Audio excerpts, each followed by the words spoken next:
নিষ্ঠুর শত্রু আবু জেহেল আমার শরীর থেকে কাপড় খুলে নিয়েছে।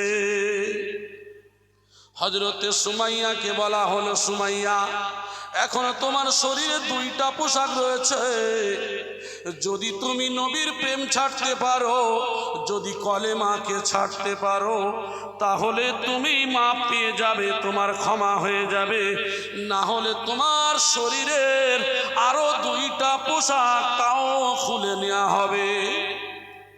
হযরতে সুমাইয়া বলেছিলেন, আমার শরীরের সব চলে যেতে পারে, আমার নবীর মহব্বত যখন আমি করেছি, আমার নবীকে যখন আমি ভালোবেসে ফেলেছি, আমার নবীর প্রেম থেকে আমি সরে যেতে পারি না। একবার জোরে বলুন সুবহানাল্লাহ। আবু জেহেল তার দলবলকে বলে দিলেন, ওর শরীর থেকে আরো দুইটা পোশাক খুলে নাও। শরীর থেকে সায়া এবং ব্লাউজ দুইটা শরীর থেকে কাপড় টান দিয়ে খুলে নেওয়া হলো। হযরতে সুমাইয়া চোখকে বন্ধ করে দিয়ে বলে, আল্লাহ, আপনার নবীর ভালোবাসার কারণে আমি সুমাইয়া আমার আজকে আবু জেহেল নিষ্ঠুর সন্তান, সে আমার অপমান করে।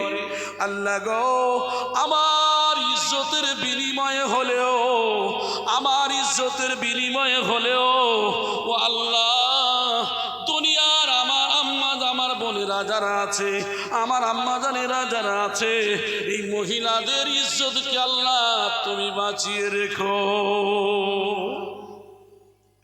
অনেক লম্বা চওড়া ঘটনা আমি ছোট্ট করে বলবো। হযরতে সুমাইয়া রাদিয়াল্লাহু তাআলা আনহাকে বলা হলো, সুমাইয়া তুমি নবীর প্রেমকে ছেড়ে দাও, নবীর ভালোবাসা তুমি ছেড়ে দাও। বলে, না না না, আমি নবীর ভালোবাসা ছাড়তে পারি না। আল্লাহর নবীর আমি যখন ভালোবেসে ফেলেছি, আমার নবীর প্রতি আমি কলেমা পড়ে নিয়েছি, এই কলেমা আমি ছাড়তে পারবো না। ওই সময় বললেন, আমার সাথীরা রে, আবু জেহেল বললেন, আমার সাথীরা তরবারি নিয়ে এসো, বর্ষা নিয়ে এসো, তরবারি নিয়ে এসো। আবু জেহেল কি করলেন, ওই তরবারি খানা নিয়ে সুমাইয়ার সম্মুখে ধরে বলছেন, সুমাইয়া যদি নবীর প্রেম ছেড়ে দাও তাহলে তুমি ছাড় পেয়ে যাবে, আর না হলে এই দ্বারা তোমাকে আঘাত করব। ওই সময় সুমাইয়া চিৎকার দিয়ে বলেছিলেন, আমি সুমাইয়া, আমার যদি কলিজা কেটে নেওয়া হয়, আমি যে নবীর প্রতি দরুদ পড়ে নিয়েছি, আমি যে নবীর উপরে কলেমা পড়ে নিয়েছি, এই কলেমা আমি কোনো দিনের জন্য ছাড়তে পারবো না। হযরতে সুমাইয়ার সম্মুখে ওই তরবারি নিয়ে এই কথা যখন বলেন, নিষ্ঠুর আবু জেহেল সুমাইয়ার লজ্জাস্থান থেকে তরবারি চালিয়ে দিল। তরবারি যখন লজ্জাস্থান থেকে চালিয়ে দিল, হযরতে সুমাইয়া আসমানের দিকে মাথা উঠিয়ে চিৎকার দেয়, আল্লাহ, আপনার নবীর ভালোবাসার কারণে আপনার নিষ্ঠুর সন্তানেরা আমার বড় কষ্ট দেয়। আল্লাহ গো, আপনার নবীর যখন ভালোবেসে ফেলেছি, আপনি তো বলেছেন, ফাত্তাবিউনি ইউহিব্বুকুমুল্লাহ, আমার নবীর যে ভালোবাসবে আমি আল্লাহ তারে ভালোবাসি।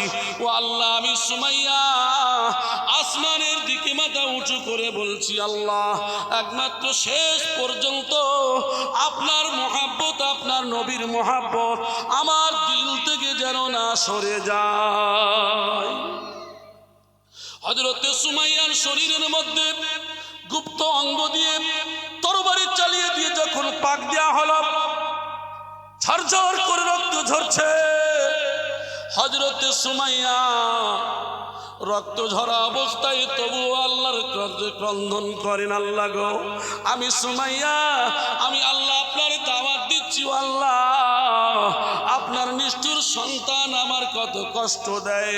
হযরত আল্লাহ পাক রব্বুল আলামিন বলে, আমার ফেরেশতারা রে, মানুষ যেমন মানুষের বাড়ি দাওয়াত করলে মিষ্টি বা কোনো কিছু নিয়ে যায়, আর সুমাইয়া বলছেন, আল্লাহ আমি আপনাকে দেখাতে চাই আপনার নিষ্ঠুর সন্তানেরা আমার কত কষ্ট দেয়। হযরতে সুমাইয়া ওই সময় যখন বলেন, আমার আল্লাহ বলেন, মালাইকারা রে, ও আমার ফেরেশতারা, আমি আল্লাহ আমার বান্দির আমি কি পুরস্কার দেব, জান্নাতুল ফিরদাউসটা একবার দেখিয়ে দাও। হযরতে সুমাইয়া বলে, আল্লাহ গো, আমি জান্নাতুল ফিরদাউসের আশায় আমি এই কাজ করি নাই। আমি আল্লাহ আমার আরজু হলো এটাই, নিঃশ্বাস শ্বাস প্রশ্বাস শেষ হওয়ার পূর্ব পর্যন্ত আপনার নবীর ভালোবাসা, আপনার ভালোবাসা আমার দিল থেকে যেন না সরে যায়।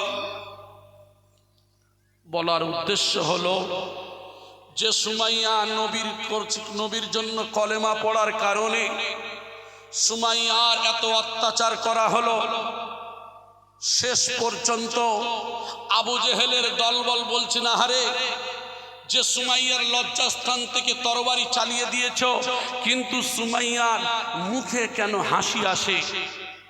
তো বললেন, দেখেন, আবু জেহেল তার দলবলকে বোঝাতে চাচ্ছেন যে সুমাইয়ার শরীর থেকে রক্ত ঝরছে, রক্ত কমে যাওয়ার কারণে ও কি করছে, ওর এটা হ্রাস পাওয়ার কারণে, ব্লাডটা বেরিয়ে আসার কারণে, রক্তটা বেরিয়ে আসার কারণে ও ওই জন্য করে ওর ব্রেনার ঠিক নাই, তাই হাসছে। সুমাইয়া চিৎকার দিয়ে বলে, ওরে আবু জেহেল, শোন শোন, আমি সুমাইয়া আমার রক্ত হ্রাস পাওয়ার কারণে, রক্ত কমে যাওয়ার কারণে আমি এই জন্য করে হাসি না, আমার ব্রেনের কোনো সমস্যা হয় নাই। আমার আল্লাহ ওয়াদা করেছেন, যদি আমার নবীকে যদি ভালোবাসা যায়, আল্লাহ তাদের ভালোবাসে। আমার আল্লাহ আমার পুরস্কারটা নিয়ে দেখিয়ে দিয়েছে, তাই আমি সুমাইয়া এই জন্য করে আমি হাসছি। জোরে বলেন সুবহানাল্লাহ। আমার মা বোনেরা, তাহলে বোঝা যায় সুমাইয়া একজন মহিলা, আর আপনারাও তো মহিলা। শুধু কলেমা পড়ার কারণে লজ্জাস্থান থেকে তরবারি চালিয়ে ঢুকিয়ে দিয়েছিলেন, জীবনকে শহীদ করে দেয়া হয়েছিল, কিন্তু সুমাইয়া রাদিয়াল্লাহু তাআলা আনহা নবীর প্রেম থেকে সরে নাই। জোরে বলেন সুবহান।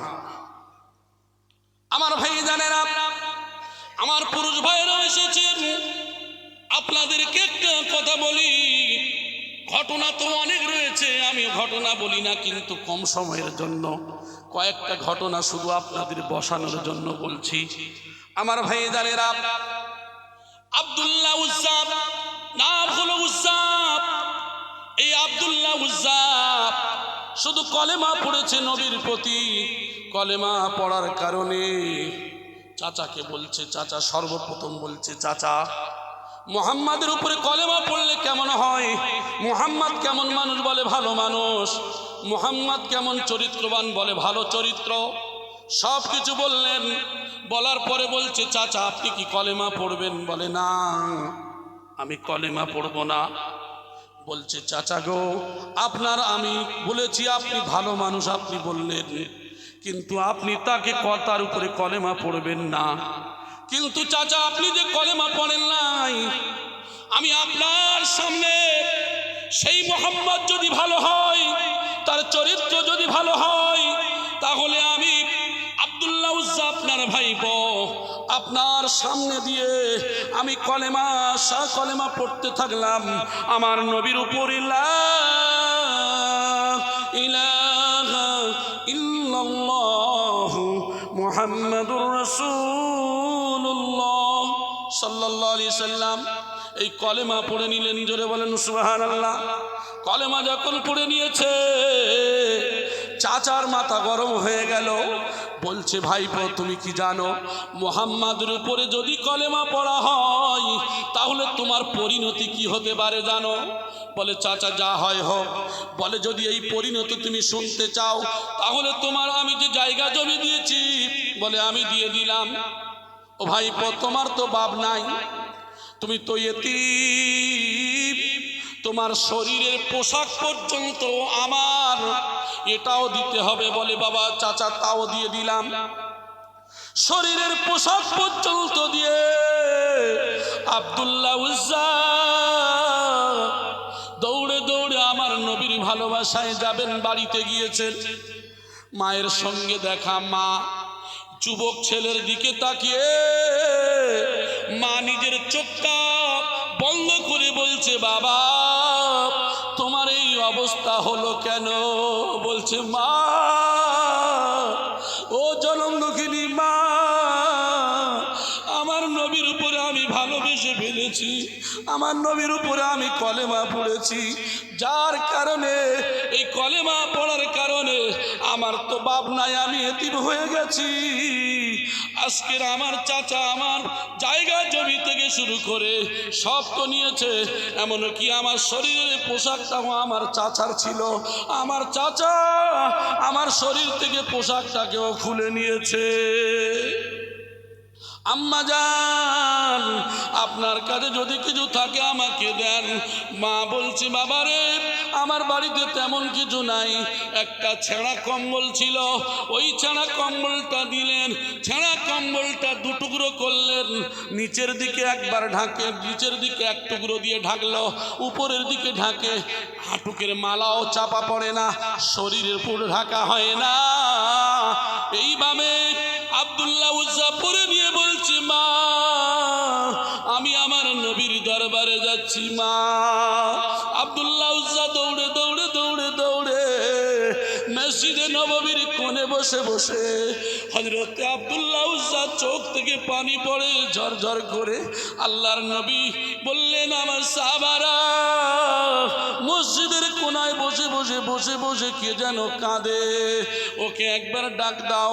ডাকা হলো, বাবা তোমার এই অবস্থা কেন? ইয়া রাসূলুল্লাহ, ইয়া হাবিবাল্লাহ, হুজুর আপনার উপরে কলেমা পড়ার কারণে আমি এতিম বাচ্চা, অসহায়, আমি বাবারা বাচ্চা, আমার আজকের আমার আপনাকে মহাব্বত করার কারণে আমার শরীরের পোশাকগুলো খুলে নেওয়া হয়েছে। আল্লাহর নবী বলেন, ও আমার সাহাবারা শোনো শোনো, আমার আব্দুল্লাহ উজ্জা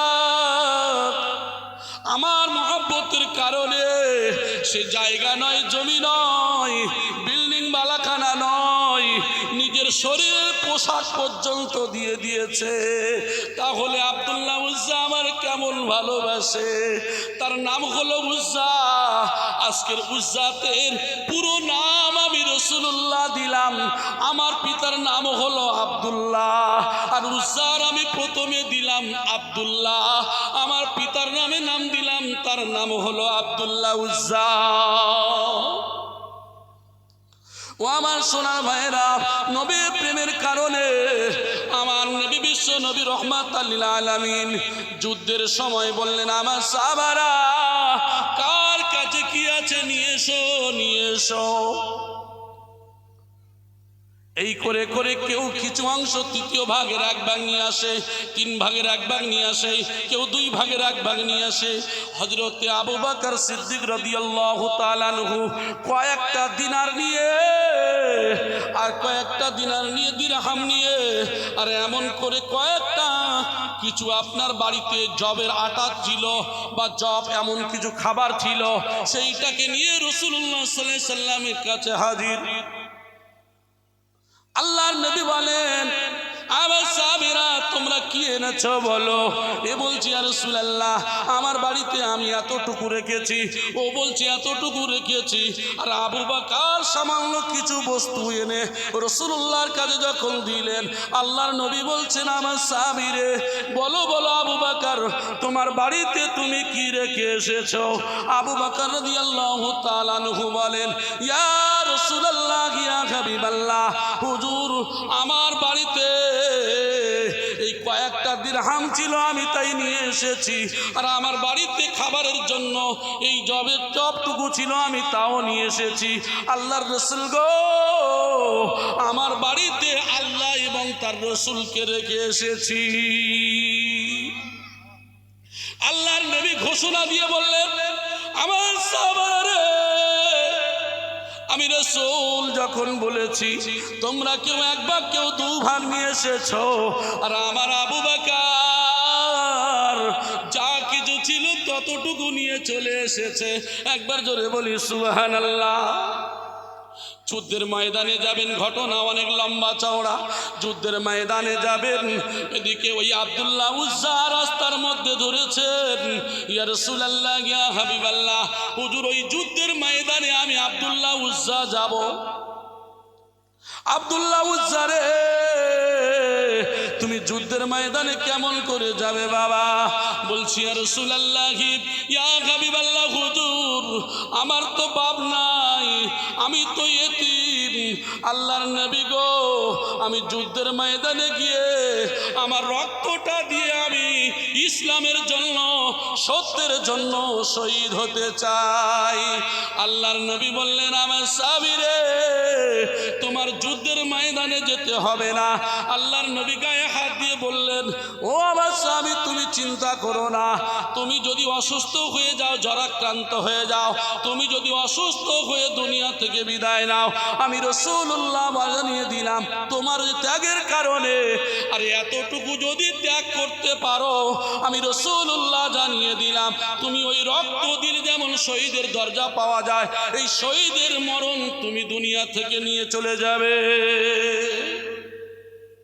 আব্দুল্লাহ উজ্জা তিনি জ্বরাক্রান্ত হয়ে, অসুস্থ হয়ে কিছুক্ষণ পরে তিনি দুনিয়ার জমিন থেকে বিদায় নেয়, শহীদের দরজা নিয়ে চলে যায়। আমার সোনার ভাইয়েরা, আমার রাজাপুরের ভাইয়েরা, আশেপাশে থেকে যারা এসেছেন আমার সোনার মানিকেরা, আমি আপনাদের উদ্দেশ্যে বলতে চাচ্ছি, এই শীতের রাতে যে আমরা এখানে এসেছি, এই কয়েকটা মুহূর্ত আমাদের বেকার নয়। ইল্লা হাফাতহুমুল মালাইকা ওয়া গাশিয়াতুহুমুর রাহমা ওয়া নাযালাত আলাইহিমুস সাকিনাহ।